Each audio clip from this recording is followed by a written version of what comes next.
Okay, so mandate 1, be alert. Mandate 2, stand firm in the faith. And mandate 3, be men of courage. That brings us to mandate 4, be strong. Be strong. What do you think it means to be strong? Well, when we look at this particular verse, I believe that this verse is screaming the word perseverance.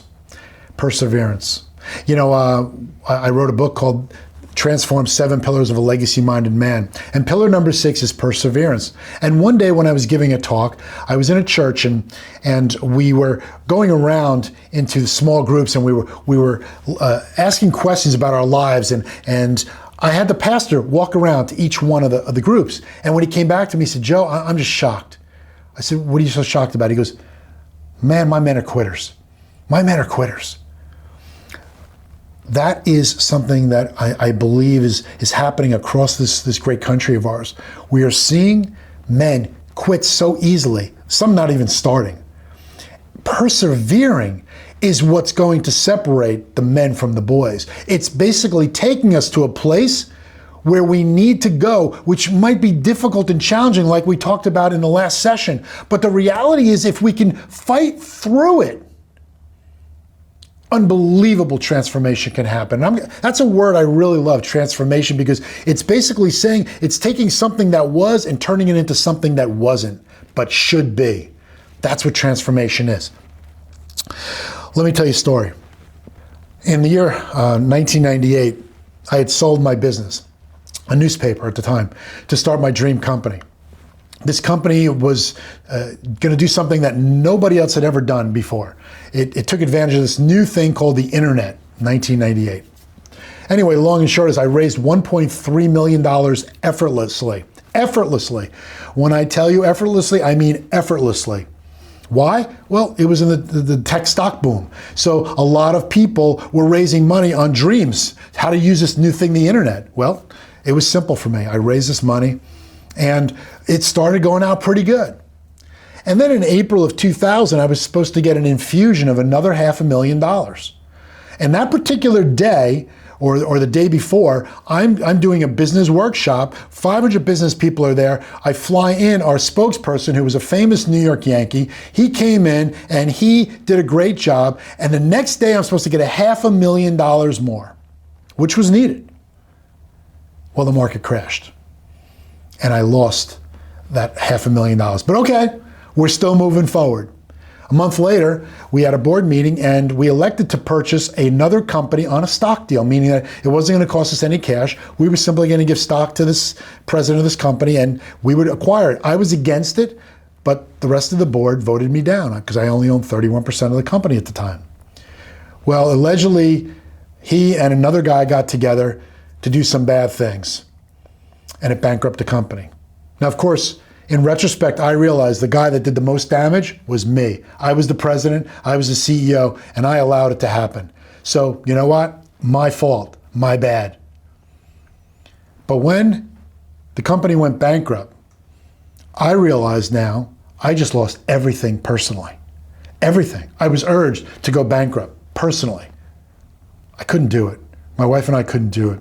But corporately, I had no choice because, like I said, I was not a majority owner. They voted me down. We went corporately bankrupt. Now, there was about $200,000 of corporate debt that was in that company that a lot of the people that put the money in, I knew. And I remember going home to my wife, who just found out that we lost when I tell you every single penny, I mean every single penny. We still had a house with a mortgage, but I had 3 small kids. It was challenging at best. And I went back to her and I said, Beth Ann, I want to take that debt on personally. The corporate debt, which is going to be wiped out in the corporate bankruptcy. And these people are going to lose this money. I said, I want to take it on personally. She didn't even blink an eye. She said, absolutely. Well, that was one of the toughest decisions I ever made in my life, and probably the best, because that made me come face to face with what I really believed. It was showing me that I was alert to the situation, that people were going to be hurt, and that this situation needed to be addressed. I needed to stand firm in what I believed in, and I needed to be courageous. And now I needed to be strong. I needed to persevere. So we took it all on. And for the next several years, it was very, very challenging. But because of that situation, because I did that, I'm able to lead legacy-minded men. You see, God brought me out of that. And not only did he bring me out of it, he has blessed me tremendously. But I had to go through that valley experience. I had to find out if my courage was real, and I had to be strong. I had to persevere so that I could move forward. Now, a lot of times in the past, I've played the victim. Oh, woe is me. This has happened to me. Woe is me. Maybe you can relate to that. The bottom line is God's saying you're not a victim. You're simply going through a valley experience. Look outside your own pain and see what I'm doing, if possible. And if you can't do it, surround yourself with an inner circle of people who are going to stand up for you, love on you, and hold you accountable to get to where you need to be instead of laying on the ground. You see, when I was face on the ground and I'm tasting the dirt, I picked up a little nugget. And that little nugget was what I carried forward. What's the nugget you need to pick out today? What's the nugget that's going to fuel you to get to the next level? You got to be strong, guys. You got to have no quit in you. You've got to persevere. You have the ability to be strong. Just do it. Just plug into it. Now, the interesting thing about these first 4 mandates, these are all deal with strength and action. But the next mandate, well, that deals with relationship. So let's step into mandate number 5. Thank you so much for joining us today. We hope you were blessed by the material. We also want to remind you that there are several great ways to make sure you're staying up to date on our content as part of our 360 Legacy Plan. First, subscribe to this channel by clicking subscribe below. You can also download our incredible new app in the Apple App Store and Google Play Store. Just search Legacy Minded Men.